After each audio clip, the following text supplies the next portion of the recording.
I would just recommend, taking a step back and gut checking with someone. Is this, how does this seem to you? And having others try the garment, having others look at it and give me feedback beyond just all the feedback I had in my mind, help me understand the impression that customers will have when they try it on or when they see them for the first time. And it kind of gave me that confidence boost. I had a lot of friends and family just sort of not just sort of being only behind the scenes and really listening to others. That really helped. Getting different sizes to try different sizes really helped.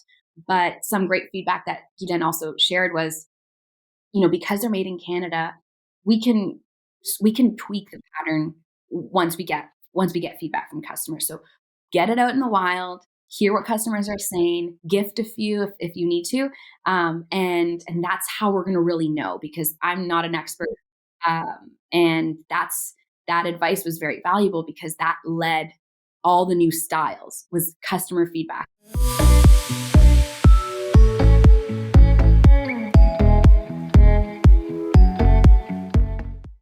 Awesome. Hey, Rebecca. So nice to have you on the show. Thank you so much for having me. Super, super excited. So let's just dive right into it. For those of you who don't know, Rebecca is the founder and CEO of Calita Intimates, which launched in early 2020. And I feel like many other brands out there, this brand was launched because you had a hard time finding intimates that really fit your needs. And so out of that need came this brand, which, I feel like other great, that's just the beginning of great brands. So that's pretty awesome. And then you're really designing original pieces. I know sustainability is huge for you in the brand. So that's another big plus for us. And you're manufactured in Canada, which is awesome. Um, and so you've gone down this path. You worked at Shopify, which we all know is a great e-commerce platform out there. So talk to us, Rebecca. Tell us about your journey. How did this all get started? So it really started for me as a young teenager. Like many women, I found myself more prone to the occasional unwanted infection in terms of vaginal infection. Um, and I was very active. I ran track. I did ballet, and I kept getting these infections. And I was always told to wear cotton or breathable underwear, and I just at the stores that I was shopping at, I could not find that, underwear that was age appropriate, that I could feel confident and good in, on a day-to-day, and so at that young age, I kind of knew that something was missing here, and I kind of told myself, if this doesn't change when I'm old enough to start a business, like, this is what I'm gonna do. This is gonna be my goal, as an adult, and so, like you mentioned, I worked at Shopify for about 4 years, and like many employees there, I got that entrepreneurial itch, just being surrounded by so many inspiring entrepreneurs and working on a platform that, so many small businesses are using. So, that was a really great 4 years there, and truthfully, I mean, I don't really talk about this that often, but, I sort of exited at a time where I was actually terminated. So it was, without cause, and the company was going through some, changes, well, the team specifically I was on, and that it was a bit of a blessing in disguise because I felt ready to, start my own path, and I needed that sort of little push to say, "Okay, now's the time." This is kind of the universe telling you that, you've learned a lot, and,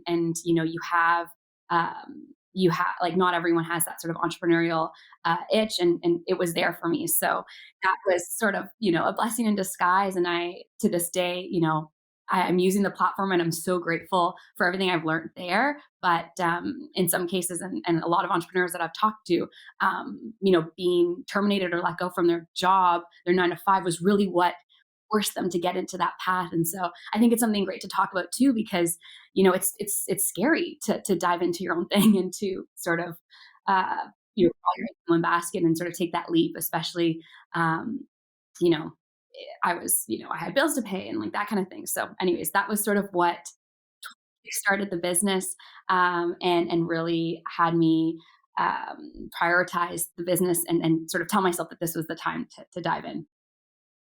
And that's a great little nugget. I always say when one door closes, another one opens, right? Everything happens for a reason.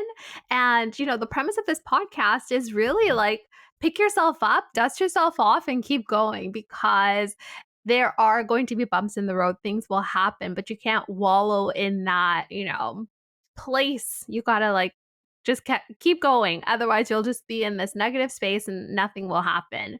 So, talk to us. Yeah, how did you what was your approach when that happened? You lost your job? Like, what was the next thing that you did? What was your thought process? So, I'm a big I love networking. I went to business school and, that was a big theme. And so my first step was I'm going to just talk to everyone in that I can. I'm based here in Ottawa. I'm going to talk to anyone I know who's in either the fashion space, the e-commerce space, the online selling, anyone who might be able to inspire me. And I met with this sort of a mentor of mine. Her name is Melissa Shabinsky. She owns a restaurant here in Ottawa, and she was in the fashion world. And she basically gave me this really great advice of, when you're diving into something new, throw yourself into that world. And so that world it's not heavily present here in Ottawa. So um, I invested into a textile conference in New York, and I thought, okay, if I'm going to take this leap, I need to invest in myself. I'm going to position myself physically and put myself in a world where I'm surrounded by that theme, by that industry. And the most important part with this particular product is the fabric, the breathability, and in finding something that I think that's a really big piece of the business is the fabric itself. So I took her advice and went right to New York, and I attended this fabulous conference. I was like a kid in the candy store, just like hundreds and hundreds of vendors selling all sorts of different incredible fibers that were very sustainable, natural fibers, breathable, and I just learned so much. And I played the student card, and I just sort of talked to whoever would talk to me, and asked all the questions, as silly as they sounded. And I learned so much in those 3 days at this conference, and was able to eventually partner up with the supplier of the fabric that I'm still using today. So it was so valuable from a knowledge and education perspective, and just learning the lingo, speaking textile, speaking um, you know, design terms. I have a marketing background. I didn't know anything about designing a product. So just getting that confidence, but also the connections, of course. So that was some of the best advice I received. And it was the best money I could have spent kicking off sort of launching this business. Yeah. Oh my gosh, I have so many questions for you. I'm like, okay, first of all, what is the name of this conference? For anyone out there listening that's like, Oh, it was so great. It's called Texworld, like textile world, but Texworld, and it's hosted at the Javits Center in New York. And I mean, I've been to New York, but when you going in with that lens of I'm here to learn, I'm here to be inspired, like it's just it was such a great experience. And just there was a lot of different talks and keynotes, and it just was really interesting to learn about upcoming trends from a fashion perspective, the types of like there was a big focus on sustainable fibers. There was a whole room just for manufacturers and vendors of natural fibers. So I learned about the importance of breathability, and I actually went into the conference thinking I'm gonna start a natural or sort of an organic cotton underwear company, because that's what everyone says when you're talking about vaginal health. It's organic cotton. At least that's what, my mom, my grandma, my doctor told me. But we're living in a world where there's these really incredible other fibers that are even more breathable and that are even more gentle on our skin. So I was actually able to discover even better options that I would have never known about. So yeah, Text World was a blast, and I recently went again this past year. And so just so many great lessons and great connections. amazing. That's so awesome. So tell us, so you go to Text World, you're like enamored, you're on top of the world. What happens next? So you mentioned you're not a designer, you have a marketing background. I think that happens to many founders where you have a specialty in one thing, but obviously when you're building a brand, you need to do so many different things. So what's the immediate next step? You get back to Ottawa, what do you do next? So I realized being at this conference that, there were some missing pieces, of course. I needed a manufacturer. I needed a technical designer who's going to help me bring my vision to life. I had sketches, but I didn't, these manufacturers, they need, a tech pack, they need patterns, that kind of thing. So I started cold calling manufacturers. I also worked in sales. And so I kind of, sharpen those skills and started calling manufacturers. And it wasn't, that was, yeah, it wasn't the most successful approach, but at first, but they can definitely, because it's their craft. They really are open to sharing their knowledge, especially as someone young and fresh and kind of learning, looking to learn. So I asked a lot of questions. I cold called a lot of manufacturers, and surprisingly, the owners are picking up the phone, which you wouldn't expect. Like if I call Shopify, like it's not Toby picking up, but in these warehouses, it's the owners. They want to vet out, who wants to work with them, and they want to make the call themselves. So I was calling a lot of manufacturers, and there aren't many in Canada. Most clothing lines are, they're not being made here in Canada. There aren't as many options as you would think. So the few that I did call, I was kind of getting before ending any call, I would ask, well, who would you recommend? And so I was eventually kind of getting closer and closer to different options. I spoke to one manufacturer in Quebec, and he said, "You got to work with this designer. Her name is Guylaine.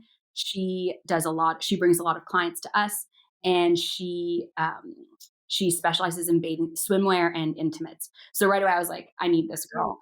And so they were actually able to connect me to my technical designer, and we've been working together ever since. She's kind of been a mentor to me as well, just helping me design the garment. And luckily, she's in Quebec, so we've met so many times too. Working together in person makes all the difference, and that kind of kickstarted the design process of the underwear. She really understood my vision around comfort, breathability. She's in that space, so she really believed in my vision, and so she kind of held my hand along the way. And together, we designed sort of the first style that we kind of launched with. That's awesome. It's always like the people behind the people. Like there's so many people that help us through our journeys and it's like amazing, right? It's like if you hadn't spoken to that one manufacturer that led you to Guylaine, like who knows where you'd be to like what would Kalita be today, you know? Yeah, they Um don't have websites. It's hard to find online. You gotta talk to them. exactly. So talk to us about your cold calling experience because I do the same thing when I'm like trying to book podcast interviews. I have to like literally cold email.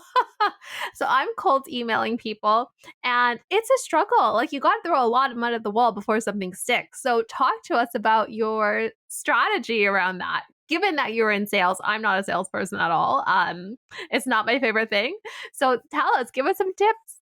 Yeah, well, I mean, for me, it was it the obviously I was Googling these companies, I was reading blogs, I was trying to find their information, and truthfully, phone calls I found worked much better just because, they're getting emails often, and I wanted to move fast. I didn't want to have to sometimes things sort of sit in the inbox for a while. So I often feel like if they hear my voice, they hear my passion, I can really pitch the business.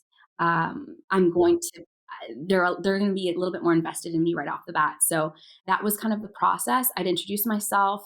I luckily, because of the conference, I had some of the terminology ready, and I knew what they would be looking for. So if you're calling, for example, I was calling a manufacturer, the fact that I knew they needed a tech pack, the fact that I knew what, MOQ, the minimum order quantity should be ballpark, I could confidently answer their questions and not tell them what they need to hear, but, build a bit of trust in that I know what I'm doing. So, they're vetting you just as much as you're vetting them. So, just showing up, doing your homework beforehand, um, obviously being respectful to their time and expressing that you appreciate them sharing their insights and that kind of thing, that really helps. But if you're in an industry where there's that creative craftsmanship, I just find like I've done cold calls for, selling software and people are it's different.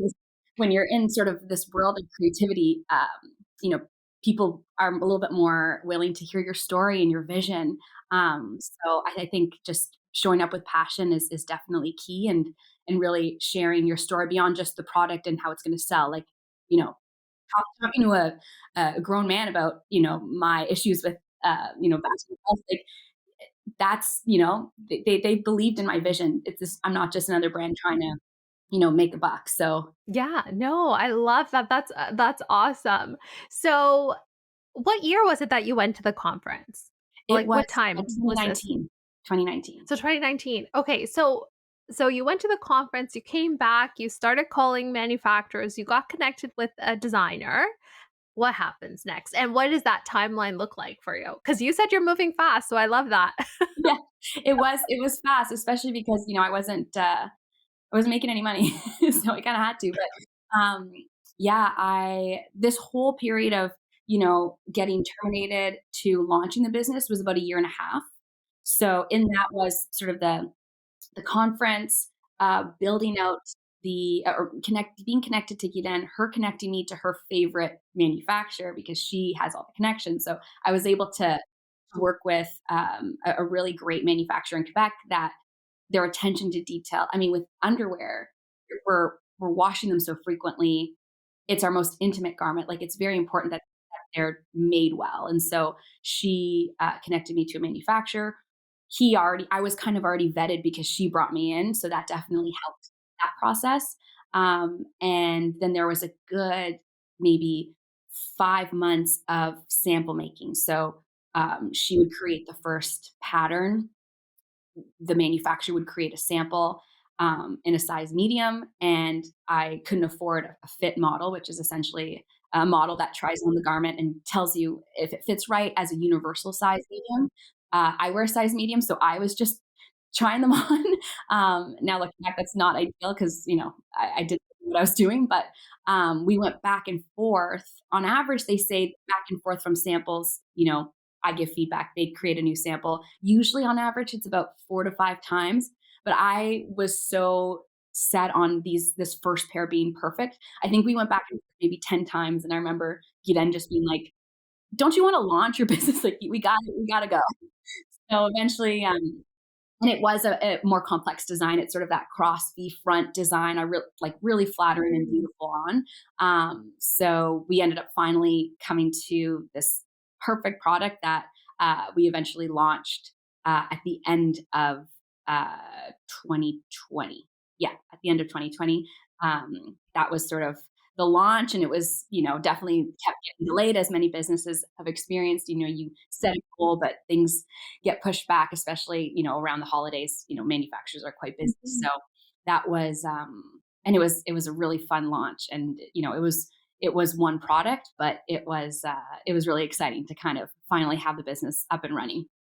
Amazing. Okay, so before I get to the launch and all the good things that came, talk to us about you mentioned perfection and the perfect product. Now, we know as entrepreneurs, as, executives in a business, sometimes perfection can really get the better of us. And your first product, of course, you want it to be perfect. You want it to be like the thing that it has your name on it. It's like your thing. So I completely get it. I have the same issue. So Yeah. talk to us. What did you learn from that first experience where, Gillen had to say to you, like, do you not want to launch? Like, what did you take away from that first experience as you brought on or designed additional styles for the brand? So I mean, I was the back and forth was led by me, and I saw, that it was costing a lot, and I saw that I kept having to push back the launch, and so I went to her and kind of asked, "Is this normal?" And that's kind of when she was like, "Look, I can tell that, you really want these to be perfect, but, you know, compare it to some of the underwear that you have at home." And it really got me thinking, like, you know, uh, it's hard to explain, but like it kind of gave me a different lens, like Yes, perspective. exactly. Nothing is perfect. Um, and with this garment, I wanted to keep washing them and put them through the worst cycles, and just kind of put it through the ringer to really make sure that they last. Like, I was really putting a lot of emphasis, not just on the design, but of how well it held up. And so, it really, like, I would just recommend, taking a step back and gut checking with someone. Is this, how does this seem to you? And having others try the garment, having others look at it and give me feedback beyond just all the feedback I had in my mind help me understand the impression that customers will have when they try it on or when they see them for the first time. And it kind of gave me that confidence boost. I had a lot of friends and family just sort of not just sort of being only behind the scenes and really listening to others. That really helped. Getting different sizes to try different sizes really helped. But some great feedback that he then also shared was, because they're made in Canada, we can we can tweak the pattern once we get feedback from customers. So get it out in the wild, hear what customers are saying, gift a few if you need to, and that's how we're going to really know because I'm not an expert, and that advice was very valuable because that led all the new styles was customer feedback. Hearing, I wish there was more coverage. I wish you had size double extra large. I wish that I don't know, whatever. So that is so valuable. So that definitely helped speed up the process, but also educate, further products. Awesome. Okay, so that's great. So you nothing in the business world is still. So you're going back and forth with Glenn. You're making changes, trying to launch. What activities are you doing in the back end to prepare for this launch that at this point is probably just like a few months away? What's happening? Yeah. So some advice that I would definitely recommend, and any friends that I have that are starting an e-commerce business, I always say, months before launching, build up your community. And uh, I love social media. I love Instagram. So one of the first things I did was I got a logo made, and I created an Instagram account for the brand, and I just started putting out valuable content, educating women on vaginal health and breathability, and talking about all the things I was learning as I was building the brand behind the scenes. So creating that buzz, the website was not live. It just said, drop us your email to be notified when we launch. So I was building a mailing list and I was building up this community so that when it was time to launch, I had eyeballs on the website, and I had people who were excited about it as well. So um, for me, the website building portion was quick and easy just because of my experience at Shopify, and I kind of had all the resources at my fingertips, which definitely was awesome. So and that was fun for me, getting the design up, and another beauty of having so many samples was I was able to use a lot of those for the photo shoots. So I um, worked at the time. I was doing some part-time freelance work for a marketing agency. They had a beautiful studio, so we hosted a shoot with three beautiful models, and that was a lot. That created all my content for the first few months of launch and post launch. So getting your assets ready, building the website, but really the community. That's what that's what gave us sort of that launch that really made it a successful start was those people. Yeah, definitely. A beautiful website is nothing without eyeballs. So it's, you have to build that community and build that FOMO and that, engagement. So 100%. Yeah. Yeah. Awesome. Okay. So then that's happening. So talk to us about what are the last few weeks, the last month, like what is that like right before you launch? You have, you've been building up your assets, your website's ready, you've collected emails, you're building your community, your samples are ready. What does Rebecca do next? What happens?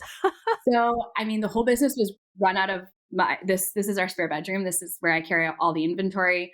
It was a bit of a mess in terms of just like things everywhere.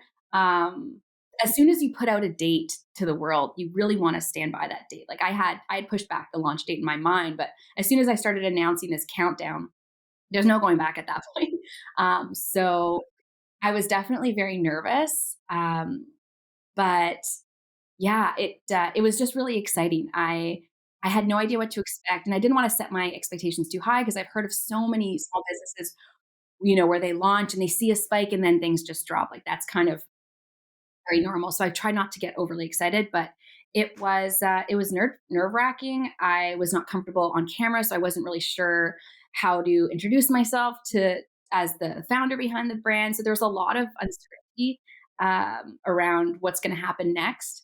But the beauty of launching a business is so much is all the interaction that I got with customers, whether it was email, DMs. Um, people were they were asking a lot of questions. They were super excited about the product. So even leading up to the launch, so those conversations made it felt really real. And yeah, just getting my the things I needed to pack the products and getting my label printer ready to start printing out shipping labels because I didn't know where the products were going to go. So it was one of those things where it's good that I didn't have a job because I don't know if I could have handled all of the moving pieces if I didn't have that free time. Not everyone has that flexibility, but just setting off a few days and really just focusing on it because it's you only get sort of one launch, right? So um, being 100% focused in on that and having sort of friends and family helping. My mom was in here. We were folding under, like we were getting it all ready to go. I had no idea if I had enough inventory. I hadn't, there was a lot of unknowns, but uh, yeah, it went really You made well, and it. I made it. My husband took some pictures. I was in my PJs for the first few days because I just didn't want to leave my laptop. Anyways, it was fun, very memorable for sure.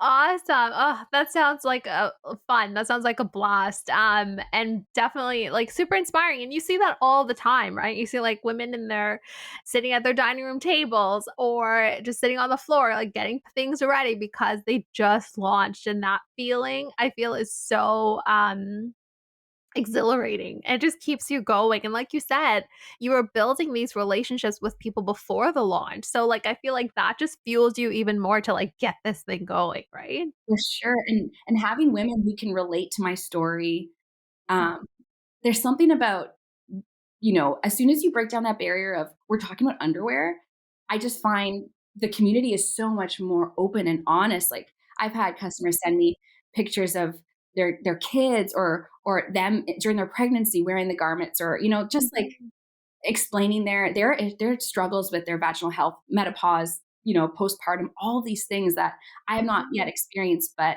it feels like such a gift to be sharing to have those stories shared with me, and it um, that brings me so much joy because I'm doing my best, but I only know so much, and I only have my own experiences. So it's just that's really what fuels a lot of when those tough days, or I'm feeling overwhelmed, or I'm not seeing any sales, like ha- knowing those stories and knowing the women that I'm helping, it definitely it's continued to be so valuable as I grow.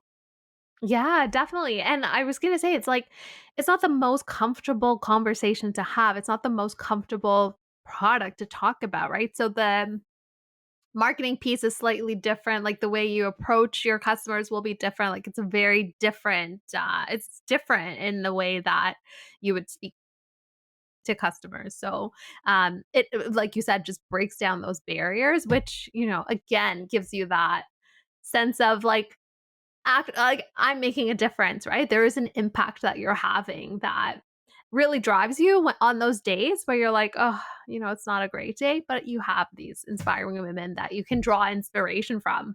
Absolutely, and that's why I love, like I mentioned, hiring models, Mhm. from an agency, and they some of them I sort of knew in the city, but I only now work with customers for my photo shoots. Like, these women have inspired me so much. They're sending me photos of them.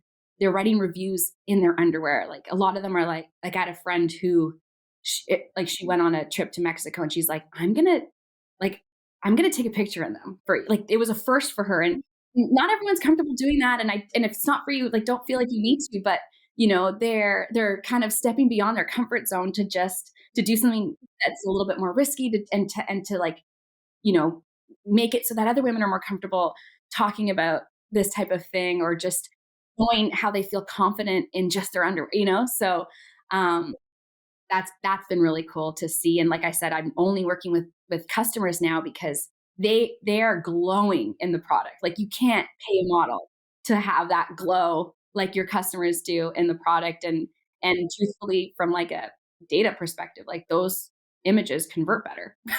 So Yeah, 100%, right? I can totally see that. That makes so much sense. Yeah.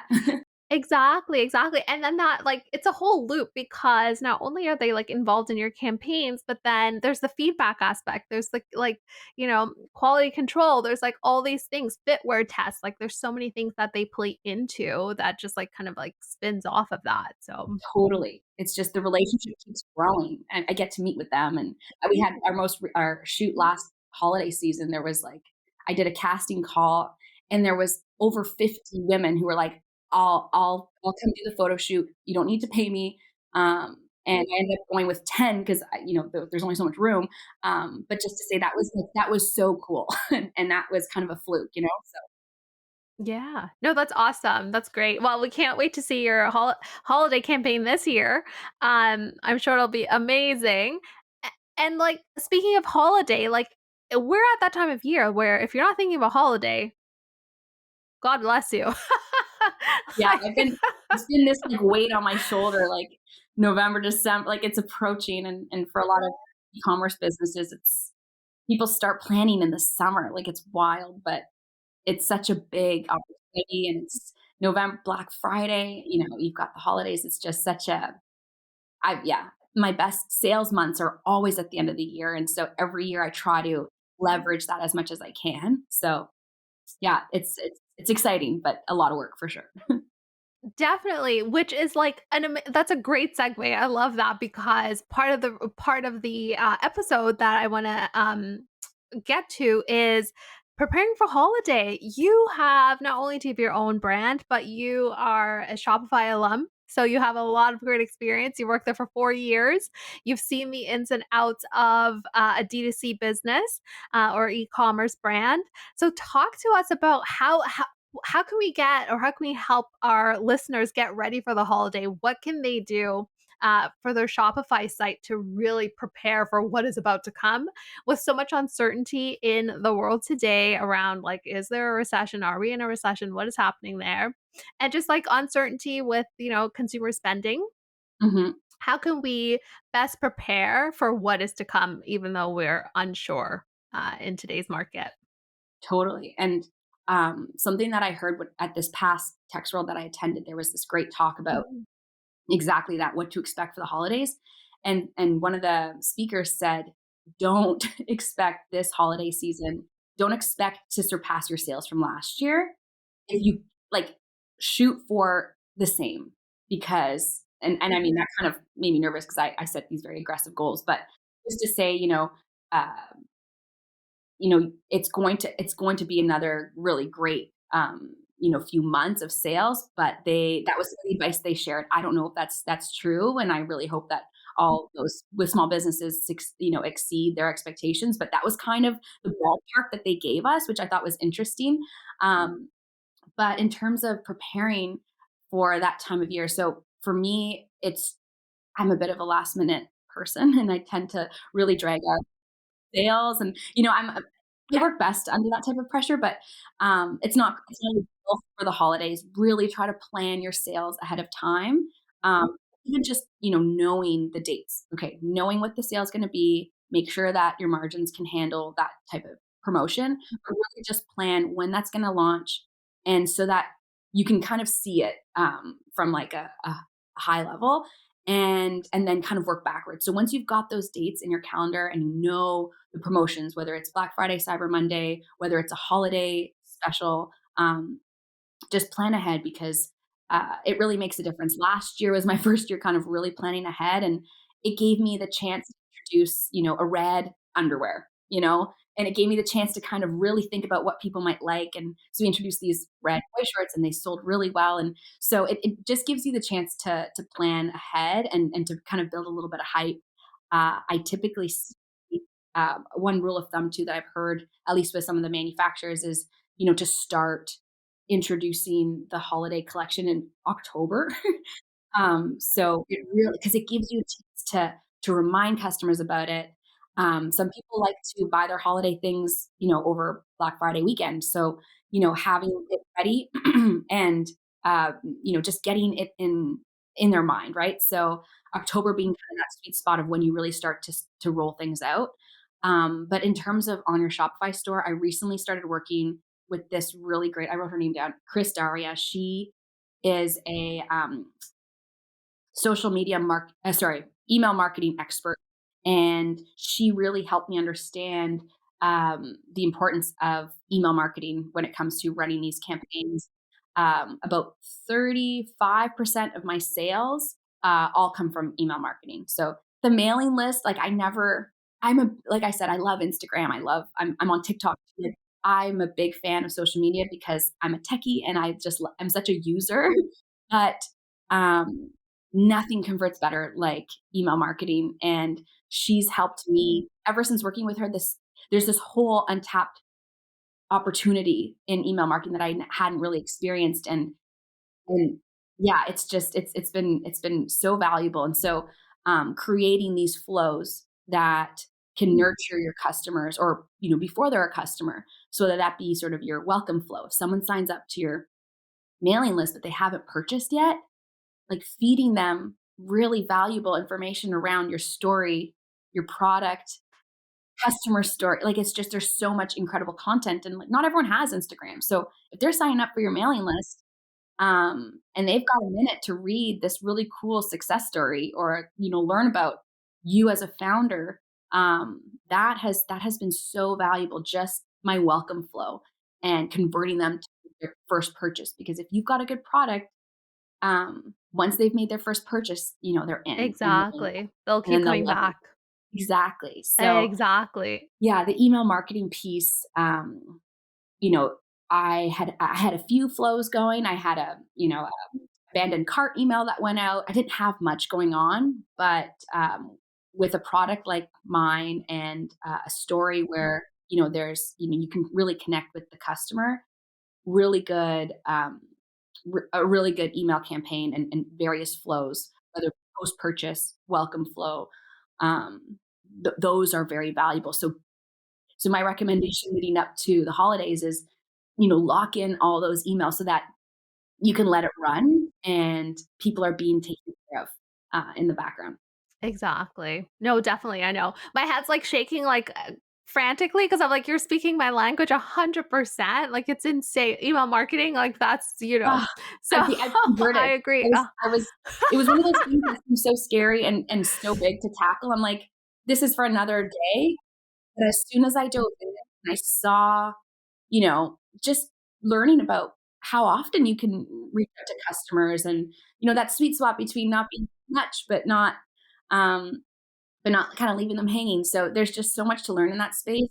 Now's a great time to just learn as much as you can about that, because the tiniest change, could be a whole other revenue stream, that you didn't know there was available to you. So, um, that would be my recommendation.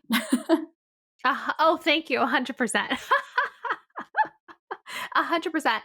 Yeah, so and the other thing that I love to tell my clients is that, like, you own your email list. So that list of customers, like, it's great to be on Instagram and TikTok and all the other social media platforms, but you don't have access to that prospect or customer the way you do when you own that email list. Like, they are in your list and you can communicate with them whenever you like, however you like. And you can take that list and take it somewhere else. If you left your ESP today, you can go to a different ESP and you can still contact those people. It's hard to, potentially take your TikTok people and like get to them easily on a different platform. Like it's difficult. So 100%. And yes, 35% of like revenue coming from email that is the perfect amount, and it's, like, unbelievable when you actually introduce email marketing to people and they're like, "What the heck? Like, how is this How did I happening?" not know? And to your po exactly, untapped potential. I literally just recorded a video that I was saying untapped potential, and you just, like, triggered that for me. I found that so funny. Um but yeah, no, that's awesome. So I agree with 100% with Rebecca. Get on email marketing for sure. And then from a tech perspective, any like tips and tricks that you have specifically for Shopify that you recommend? Because holiday season, if you're doing well, like your site gets bombarded. It's super busy. Like there's a lot of traffic coming to the site. Any kind of insight that you can share that would help listeners prepare for like the incoming traffic that they could potentially face. Yeah, I mean, Shopify can handle outrageous volume. Unless you're Kylie's Lip Kits, you're gonna be fine in terms of volume. But there's some really great apps out there. So if ever you're struggling to achieve something within Shopify, their app store is so valuable because these app developers have filled any gap in terms of specific needs that a merchant might have. And so for me, for example, one that I love over like if I'm running a campaign is there you can have a banner that has a countdown on it on your website. So I don't know if you've seen that on sites before, but like if you're getting a lot of traffic and you want to communicate that something's coming or some or the sales running out or whatever it might be, like I know it seems silly and simple, but these countdown banners have really helped because it's present no matter what page you're on. The customer will know if you're trying to communicate something, whether it be urgent or not. The timer I find really valuable, and I've fallen for it a lot of times where I'm like, oh my god, I got 10 minutes, or usually it's by the minute. Yeah, yeah, So yeah. it's pretty cool. So yeah, anything you could just search countdown on their app store. I'm trying to think of other apps that I've used. One that has been really valuable is for if a product is out of stock, and that happens a lot over busy seasons, especially if you're planning a restock but the item's out of stock. I use an app that allows customers to be notified when the product's back in stock. So um, I carry a lot of inventory, but because it's made in Canada, lots is coming in and out all the time. So uh, you're collecting the payment, but there being actually no, sorry, that's for pre-orders, but for notifying them, you're collecting their information and you're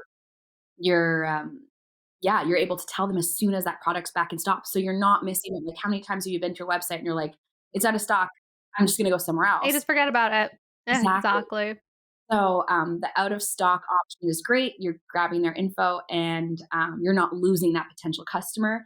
And then on the flip side, um, if if a product is coming and there's enough buzz about it that you think people want to pre-order it, like I have this high waist thong that I can't seem to get enough of. People love the high waist thong. And as soon as I launched it, I don't know, maybe a few TikTok videos helped drive a lot of attention to it.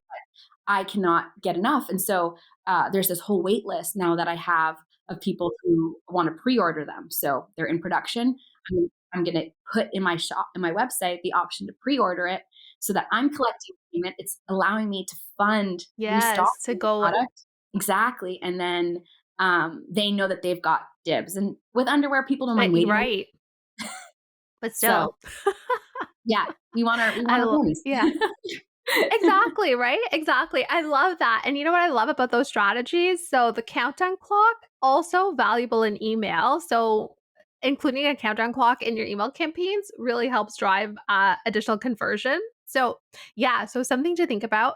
And then for the back in stock, I also love using that in email and creating a flow around back in stock and what you can do to entice people. So like you said, you don't want them to leave and then go somewhere else. So you still run that risk even though you collect their email, but sending them a little something, whether it's like $5 off their purchase to say, well, this isn't in stock. Here's what we recommend instead. And here's the little something while you wait.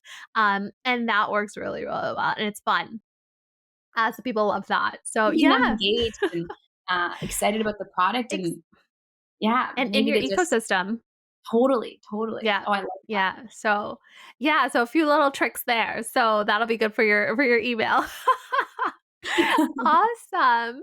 Well, Rebecca, this was so much fun. Like I could keep going forever about Me getting too, I ready don't for the wanna stop. holiday, but I I know, right? But I know we have to end this unfortunately at some point. But if there is one piece of advice you can leave our audience with, as it relates to your journey and what you went through and where you're at today, what would you say to women listening that are contemplating starting their own business?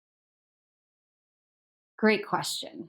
Um, I would say to really find, your thing. Really find what your, if you're gonna be selling a product or be a service or a course, like just make sure that it's something that you are so connected to as a human, because there are times that are very hard. And you know I feel like I've be like I teach fitness at a gym, and everyone's talking to me about underwear all the, like you can't really escape it sometimes as much as you'd like to. And so just make sure it's something that um is that you hold true to you, and that lines up with your values, and that you really just feel so strongly about, because there's a lot of times where I've wanted to quit, and that I've felt like it's too much, and it is a lot. You become part of this. Yeah, you kind of identify with the product. Anyways, it's just really just making sure that it's something that you care about. Because I've had friends that have started businesses and said, okay, well, I'm just going to launch this because I want to learn, and then I'm going to launch what I really care about.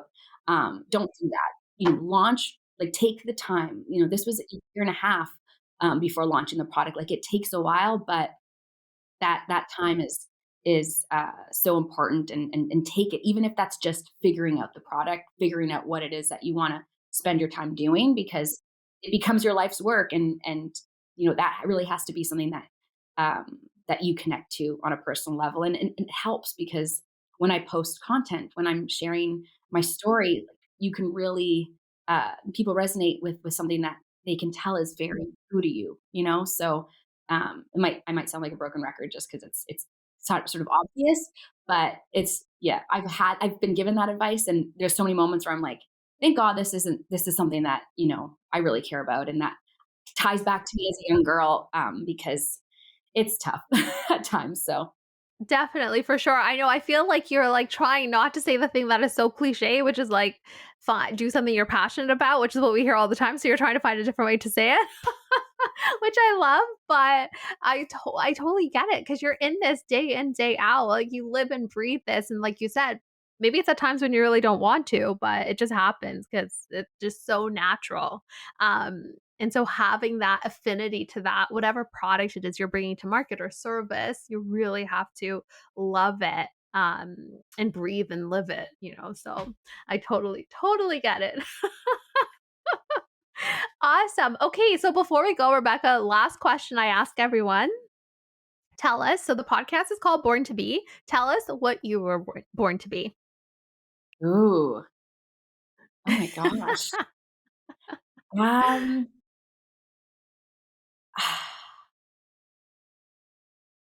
that's a great question. I think I I think I was born to be a storyteller, if that makes sense. Just really, and eh,